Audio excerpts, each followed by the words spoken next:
amarei o meu filho eternamente, mas ser igual a meu pai não sou capaz. Que o que pai fez por mim, pai nenhum faz, cada um pai trata o filho diferente.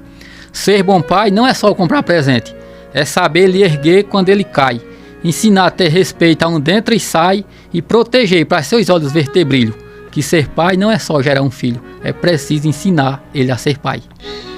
Aí, ano passado, o menino fez 8 anos, eu disse: 8 anos apenas você fez. Nossas almas têm sido tão unidas que eu chego a pensar que em outras vidas eu já fui o seu pai por outra vez. O que eu sinto é tão bom e tão profundo que quem vê eu sorrindo para o mundo vê o bem que tão bem você me faz. És a parte do sonho que eu mais quis. Se eu sofrer por você, sofro feliz, e se eu morrer por você, descanso em paz. Isso é o verso aí. Doido, você quer ser grande, mano. Eita, poeta, meu irmão, vai ter jeito pra mim não. É igual a eu.